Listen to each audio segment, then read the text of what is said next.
Ben Wei recently stepped down as the leader of Asians Fighting Injustice and began promoting a project to turn Dr. Martin Luther King Jr.'s letter from Birmingham jail into an NFT. Yeah, I saw that part, and all I have to say is that you either die a hero or you live long enough to become a villain with an NFT show. You know what I mean? We all know, MLK famous for, I have a dream. One day my work will become an NFT. For sure.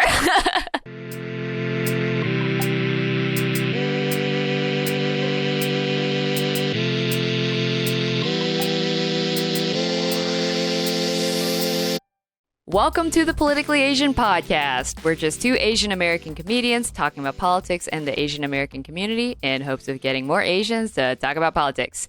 We're coming at you live from Brooklyn, New York. My name is Jerry Lim. My pronouns are they, them, and you can find me across the internet at Jerryaki. That's Gerrieyaki. And my co-host, Hey, my name is Aaron Yin. My pronouns are he, him, and you can find me on social media at Aaron Flarin. That's AARONFLARIN.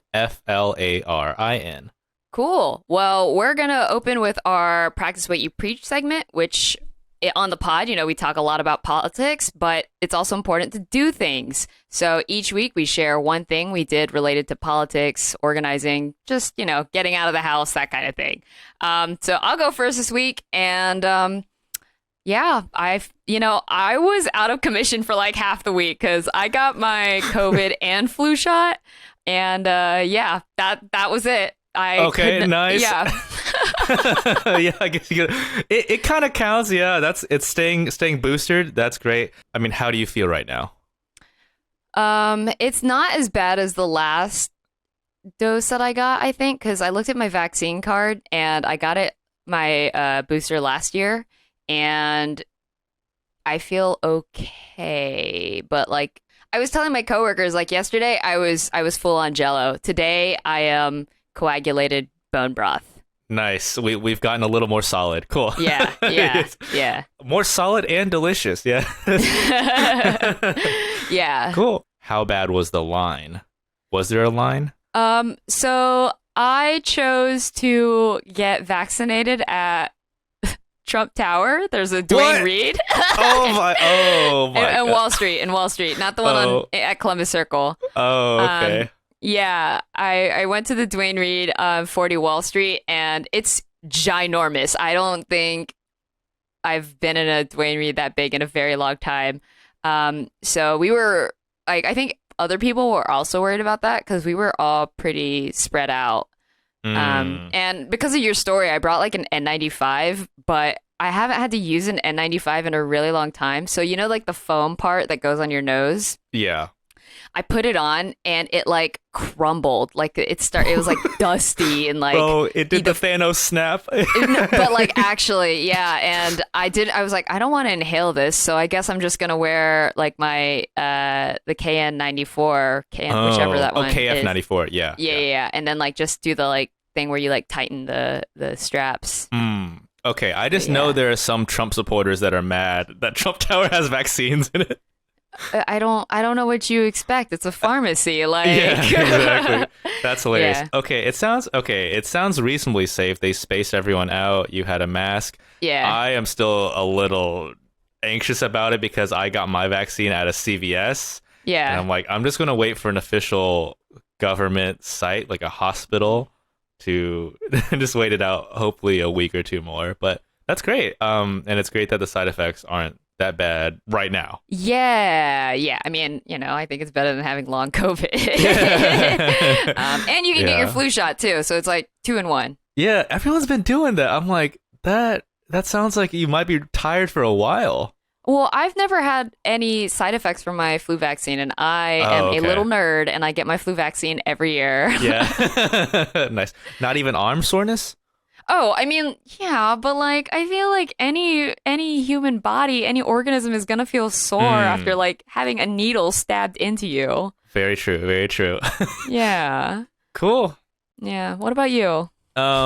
Yeah. So apparently in New York City, in Chinatown, every year there's something called Chinatown Beautification Day.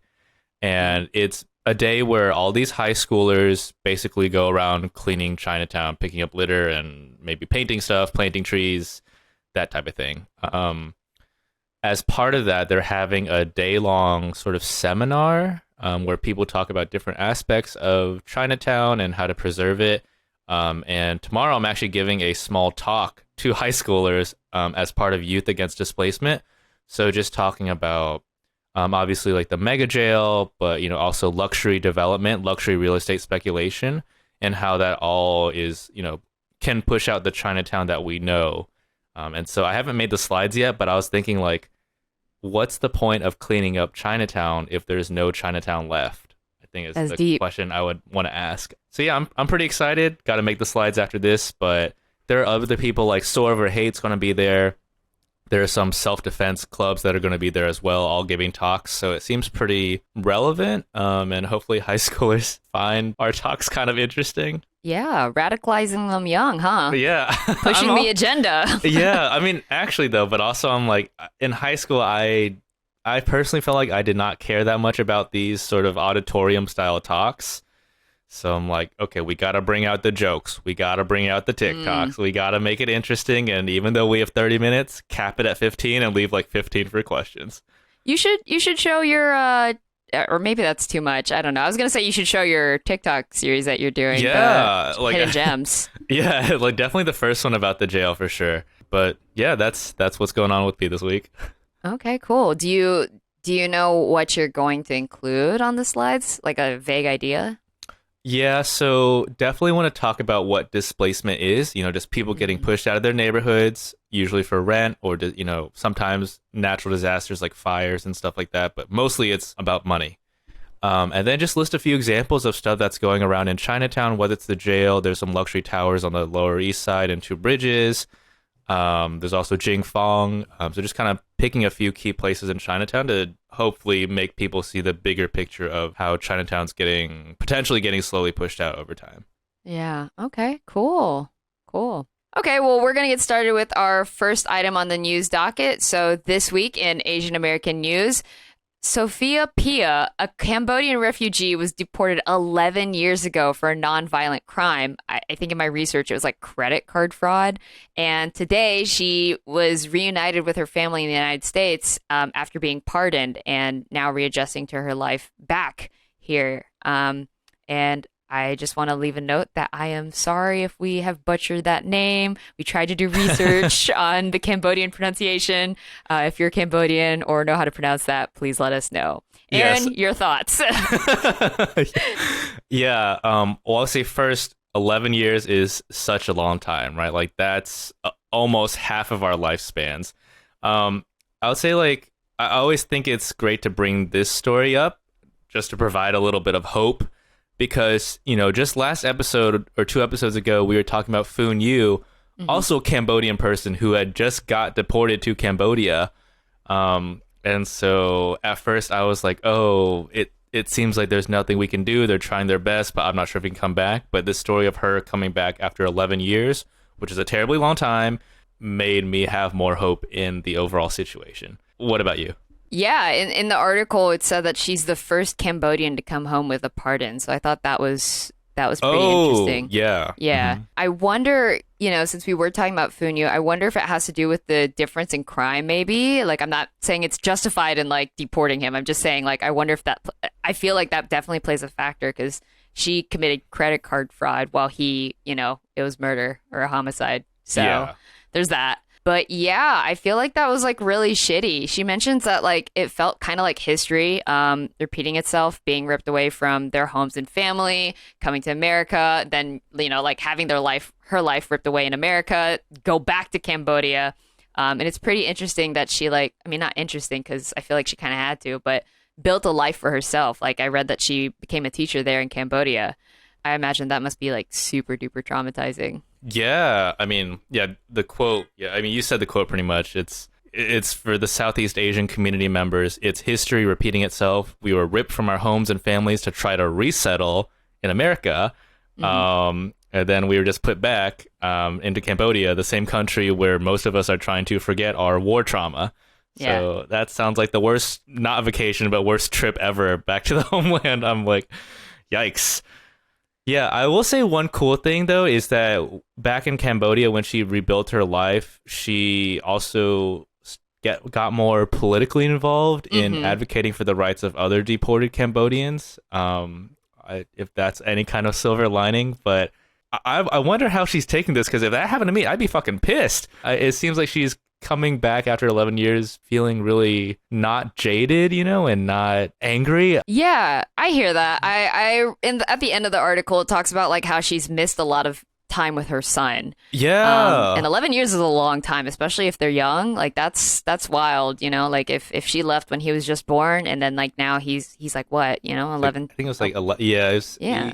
Or she got deported when he was 8, so now he's 19. Jesus. So he's like going into college, like that's wild. Yeah, I don't know, maybe because like I read that she was like getting really involved in like legislation and stuff like that, or like just organizing here in the States. So maybe that's her way of like working it out, or maybe I don't know, like maybe she's just not public about her anger, because people are probably going to be like, well, you should be grateful because you could be like Foon Yu and never come back, or stuff like that, right? Yeah.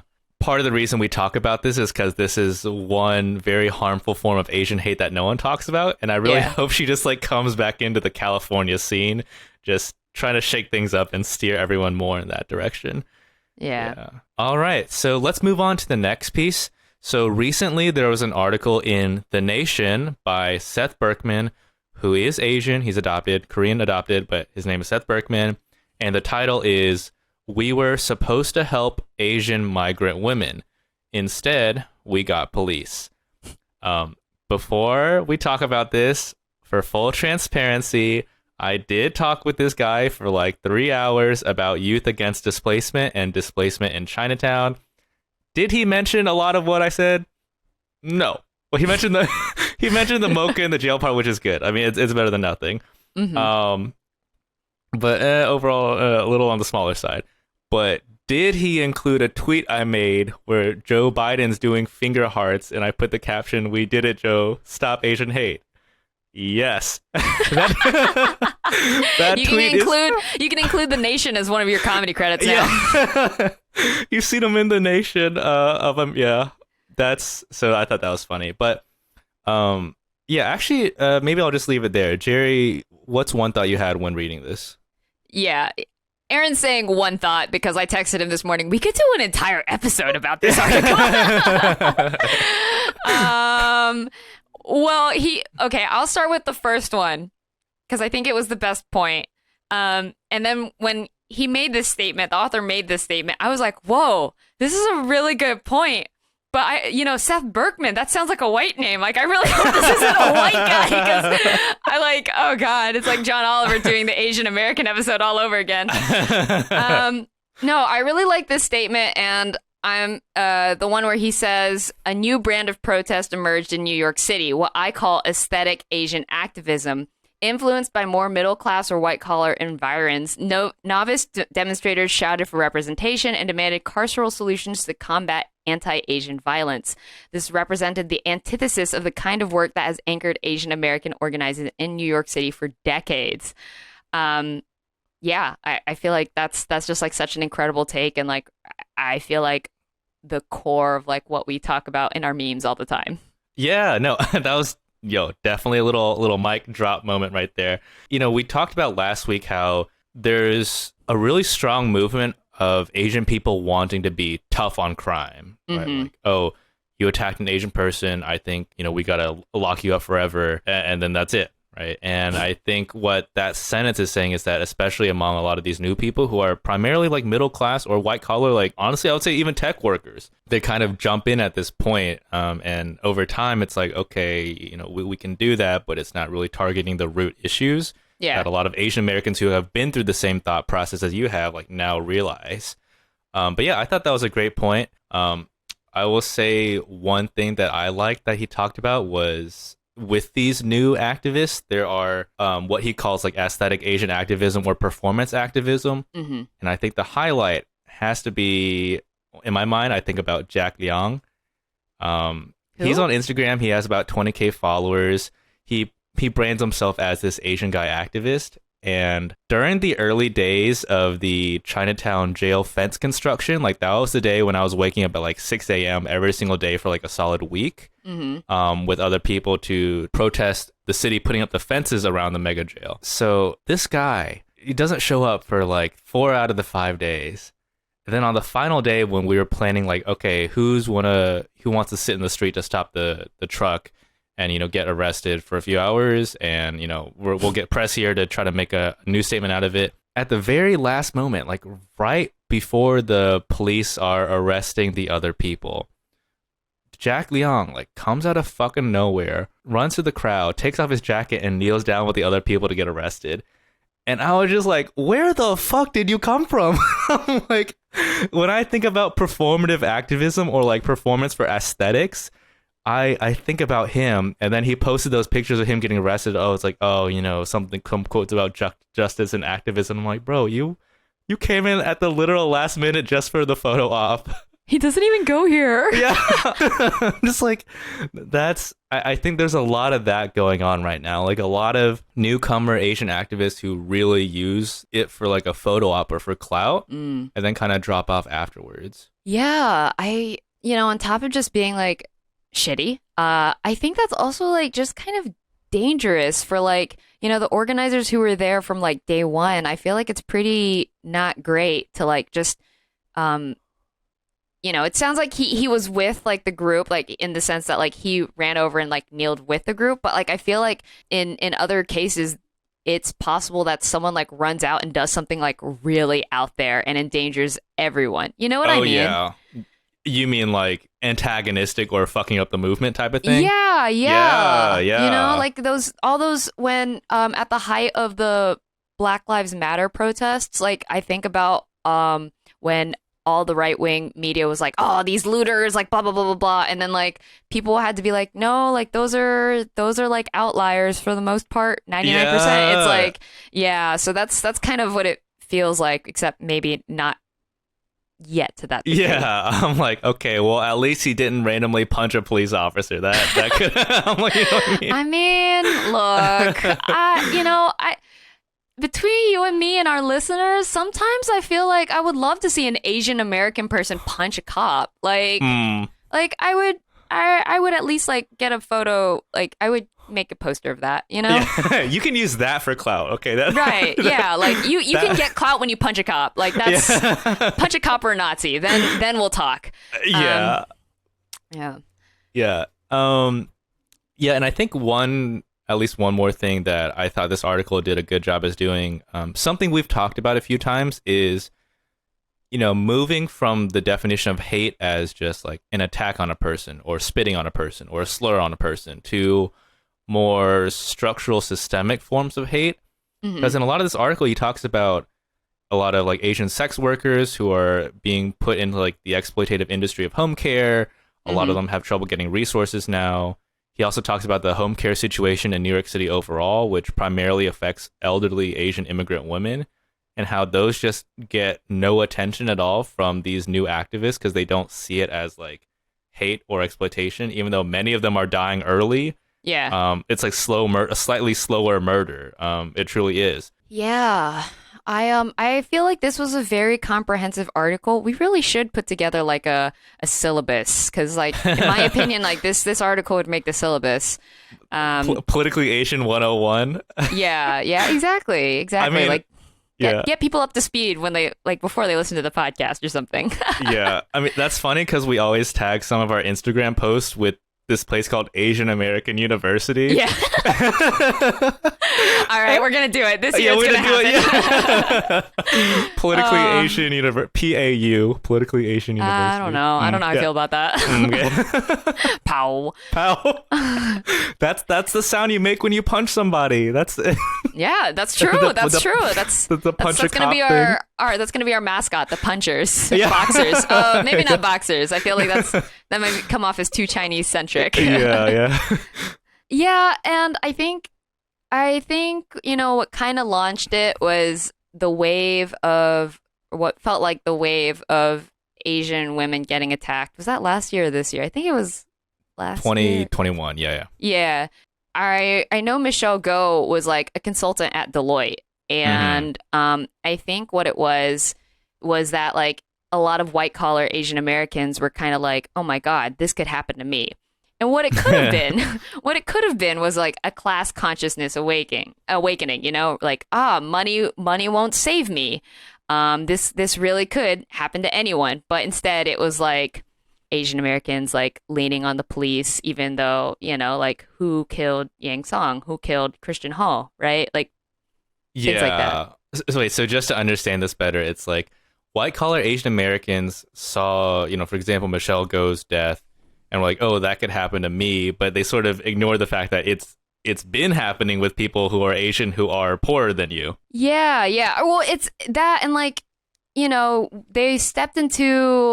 were like, all right, I want to be an activist, like I want to get involved. I want to like do something about this. But like I think people were moving too quickly, and which I understand because, it was a very high emotion time, I think, Yeah. last year in New York.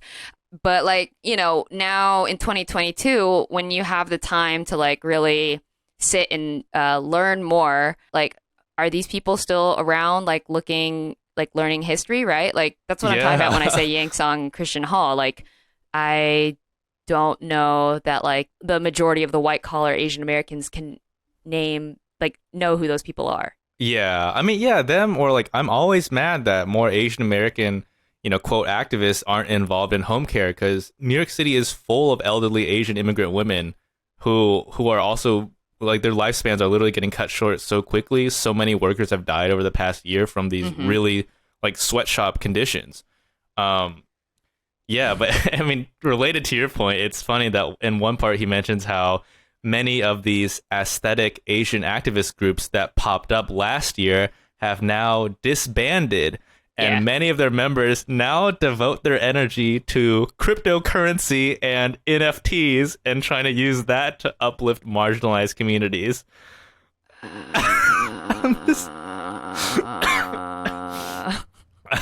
and they cite they say Ben Wei recently stepped down as the leader of Asians Fighting Injustice and began promoting a project to turn Dr. Martin Luther King Jr.'s letter from Birmingham jail into an NFT. Yeah, I saw that part, and all I have to say is that you either die a hero or you live long enough to become a villain with an NFT show. You know what I mean? Yeah. We all know, MLK famous for, I have a dream one day my work will become an NFT. For sure. Hey, thanks for listening to the episode so far. If you like it, maybe pause right here and give us 5 stars on either Apple or Spotify. It really helps the pod out, and it's free. But if you have some money to toss our way, consider subscribing to our Patreon. We're currently fundraising to get transcripts for our podcast episodes to make them more accessible, hire a video editor, and hopefully get Canva Premium to deliver better memes. So yeah, thanks for listening, and now back to the episode. Yeah, it's like all these people could be diving deeper into what hate means and more harmful forms of hate that, it may not be killing you instantly, but within a 5 or 10 year time span, it is. I just feel like we have like as a community just like have like a memory problem, and I just want to like pause here and say that I think Aaron and I are specifically talking about East Asian Americans because like this Mm. article did remind me of like how in season 1 we did some research, and the initial organization of the Asian American label mentions how like East Asians take up a lot of space to the point where it pushed out Southeast Asians and South Asians. But Mm-hmm. yeah, I just feel like we have a memory problem because like we have these like moments in Asian American history, right? Where like, for example, Vincent Chin was mistaken for Japanese, and then today people are mistaken for Chinese. And I remember like when in 2020, you and I would joke about how we would make fun of people who would respond with racism by saying, "I'm not Chinese." Oh Um, yeah. and like during Vincent Chin's time, like other East Asians were wearing literal pins that said, "I'm not a Japanese person." Like, it's like we didn't learn. We had a 0.1% improvement where we stopped wearing the pins and we just said it with our mouths instead. Right. Yeah, but it's like history repeats itself. It's time to dig deeper into what hate really is and other forms that it comes in, and what longer work people have been doing to address more systemic issues and what potential systemic solutions are. Yeah. I think that's a good note to move on to the next issue.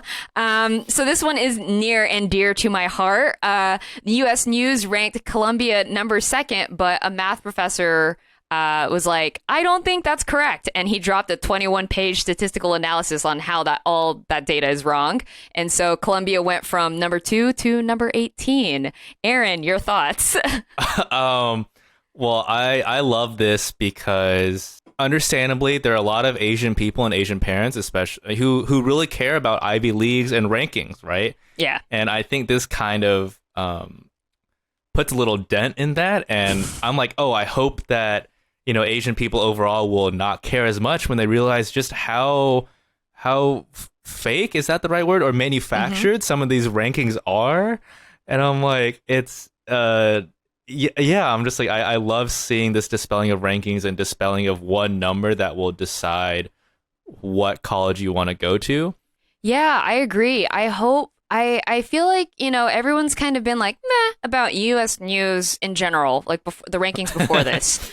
But I feel like this was like a really, unless like there was another case that I've missed, I really feel like this was like the first like really big like, Yeah. Like people like looking around and being like, wait, the data that U.S. News does these rankings on is submitted by the schools. Like they submit the info themselves, which, side note, pretty much any ranking you see, whether it's school, company, even Forbes 30 under 30, you can submit. Like those are typically those rely typically on submissions, not like an institution being like, the top 100 companies are like this, and this. It's typically, they use data from that company, which is self-reported.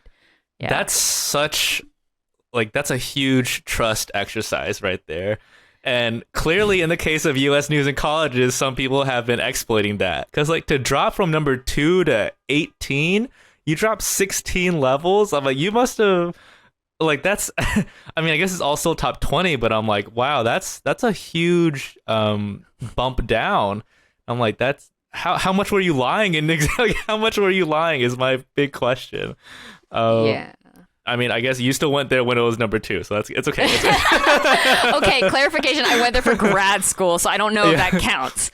Yeah. Counts as much. Yeah, I thought that was interesting that they fell to number 18. The articles have been like, the last time Columbia was 18 was like 1988 when tuition was like just $12K a year. And the professor who did the research was even like, that's a pretty stellar rise if you think about it, from 18th place to 2nd in like, a brief period of time. Yeah. Is ridiculous. And that was like one of the things where that like inspired him to look into this. Oh. Yeah. Nice. I mean, it's just really stupid. Like one of the numbers that they used was like, we at Columbia, we spend $3.1 billion like back into our university.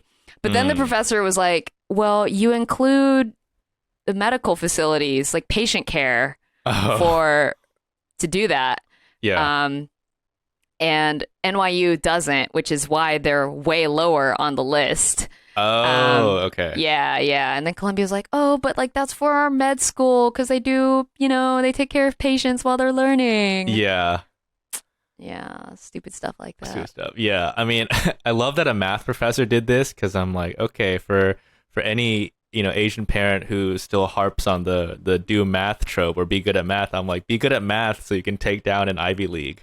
That's that's my new thing. But yeah, my last thought would be like, if you go to Columbia, if you are a current Columbia student or if you are a recent grad, I would love to hear your thoughts on this. Feel free to just send us a quick DM. I really wonder how Columbia students right now are taking this. It's like, shit, I thought my school was, quote, good, and now I think it's, quote, bad or something. Nah.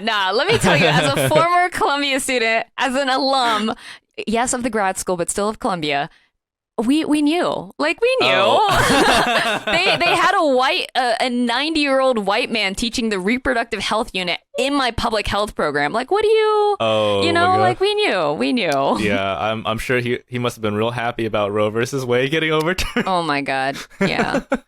Yeah, I don't know. I think it's cool that, like, you know, what's important to point out is that this professor has tenure. So, like, if he hadn't, like, I'm sure if he hadn't had tenure, he might not have, like, been able to drop such a hot mic. Mm-hmm. Yeah.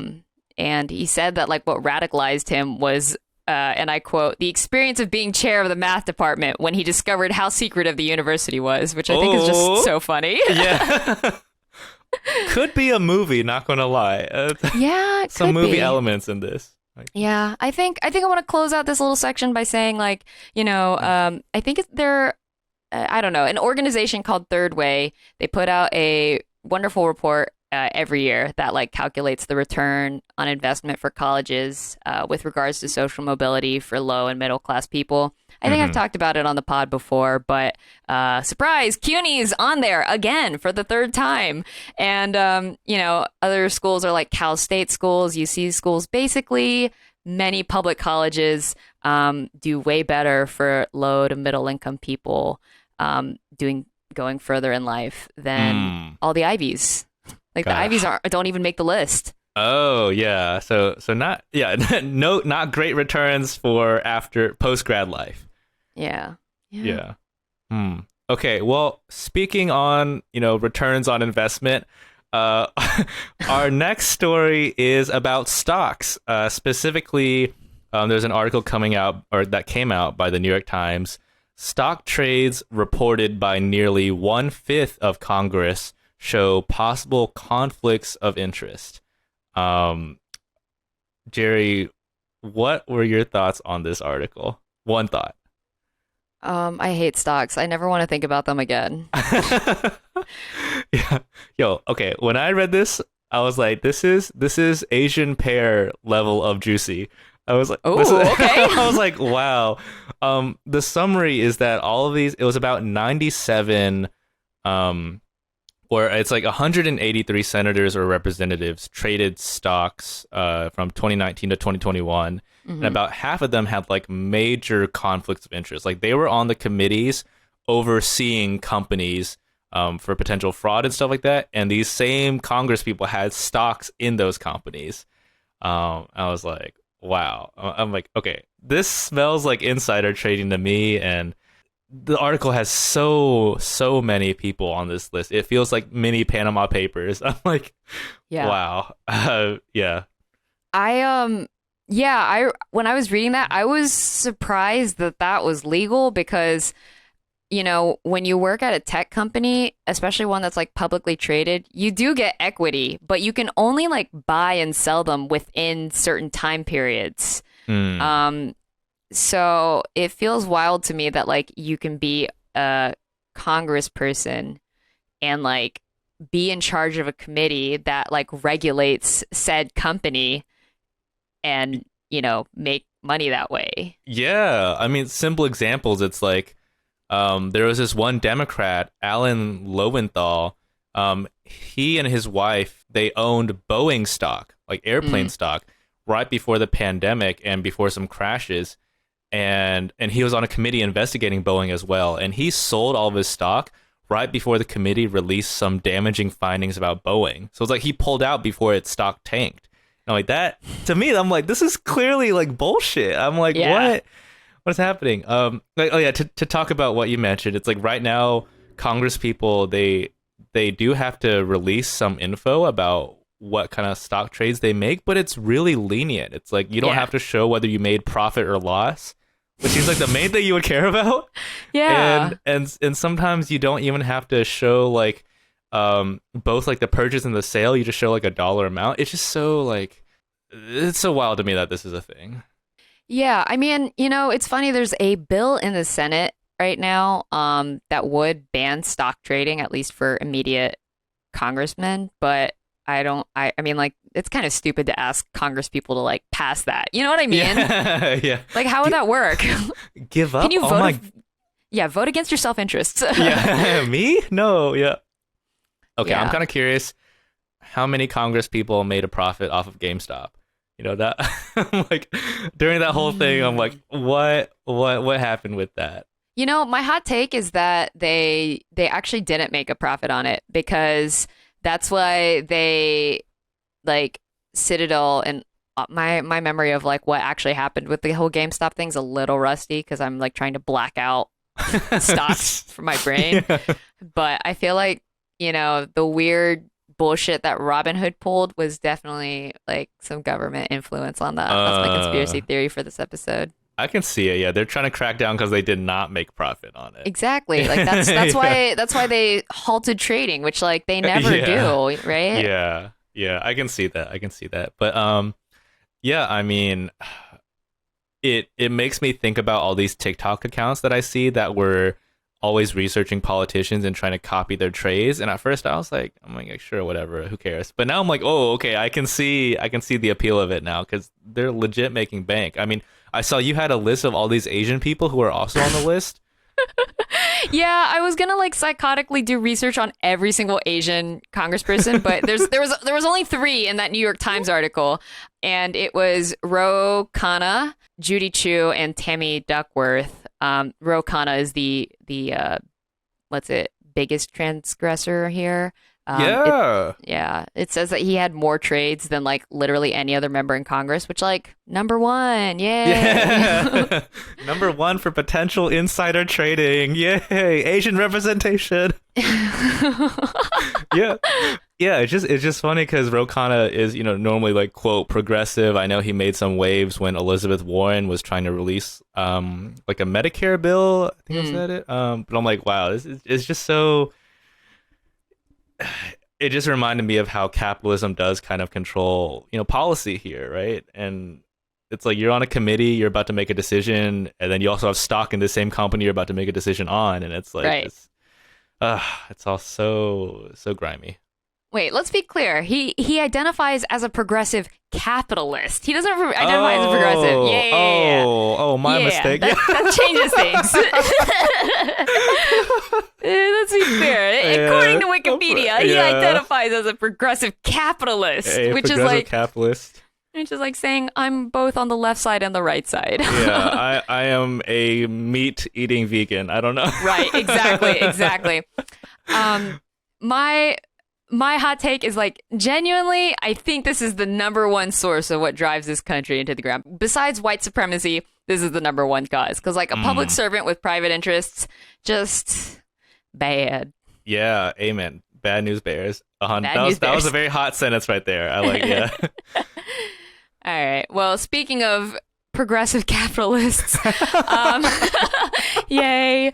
The Patagonia founder gives away the company to fight climate change. This billionaire is giving his company away to, I think it's called the Holdfast Collective, which is a nonprofit. Yeah, Aaron, your thoughts? Yeah, so just to provide some more breakdowns, so this guy gave 98% of Patagonia to a nonprofit called the Holdfast Collective, and this trust, at least on paper, they say they focus on protecting nature and fighting the climate crisis.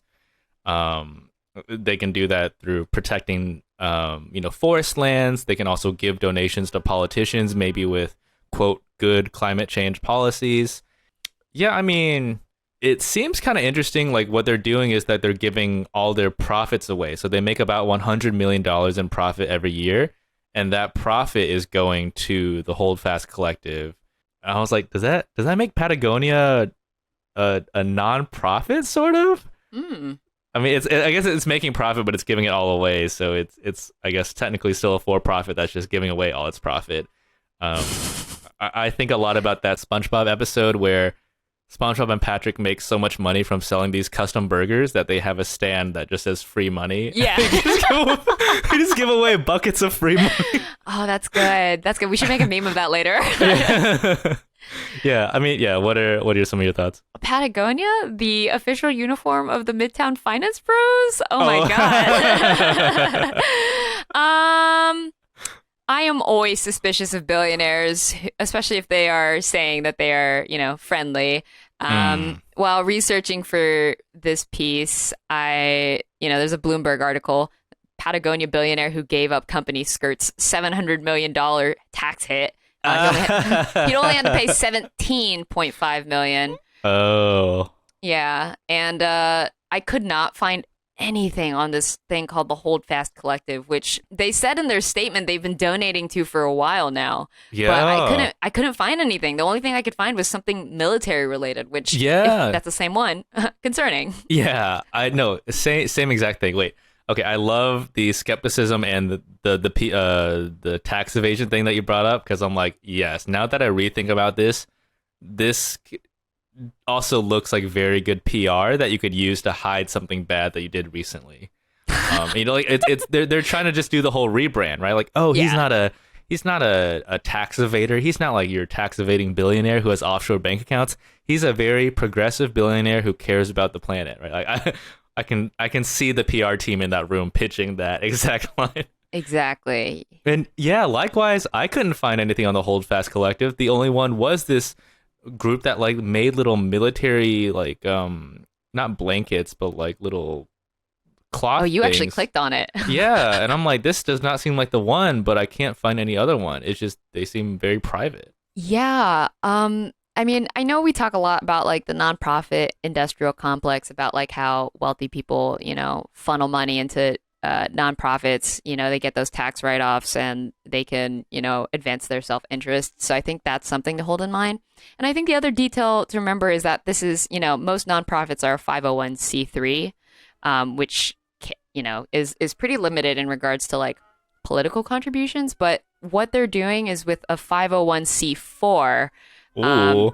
Which can, I know, ooh, Plus one. I read the IRS page. Like that's how deep I went into research. But apparently it can make unlimited political contributions and engage in, wait for it, lobbying. So I thought that was interesting because, anyone can say, oh yeah, I'm for the environment, but you don't have to say how you're for the environment, right? Yeah. I'm for the environment, and then they end up lobbying for like an oil company that exactly. We need oil right now. That's we can do. Yeah, the oil is in the environment. Yeah, yeah, yeah. I mean, yeah, he says a lot of good stuff on paper. He's like, oh, I didn't even want to take Patagonia public because I know worker well-being and climate action can kind of decrease if you're a public company. So it all sounds good in quotes and on paper, but I'm like, yeah, there's a little bit of ambiguity as to how that money is going to be used for lobbying, for politics, for whatever. Then why not sell the company to your employees? I'm confusion. Yeah. Like, Yeah. Oh no. That's suspicious. I think, this is one of those stories where I'm like, I would love to follow up when there's like an expose where they realize the money's actually wasn't being used entirely for a quote good. Oh yeah, just give the New York Times 3 years. We'll see something soon. Yeah. Yeah. Patriot Act, it's funny because like I was watching Patriot Act right before this we recorded just to like kill time, since I was watching Love is Blind and finished it. And he has an episode on this, like exactly mentions the 501c4 thing. So yeah, okay. check that out if that's fallen out of your memory. Yeah. All right. Well, that's it for this week. We hope you enjoyed the episode. Again, you can follow the podcast at Politically Asian Podcast on Instagram, at PoliticAsianPod on Twitter, or email us at politicallyasianpodcast@gmail.com. If you really want to help us out, please leave an Apple or Spotify 5-star review. Cool. Thanks for listening, and bye.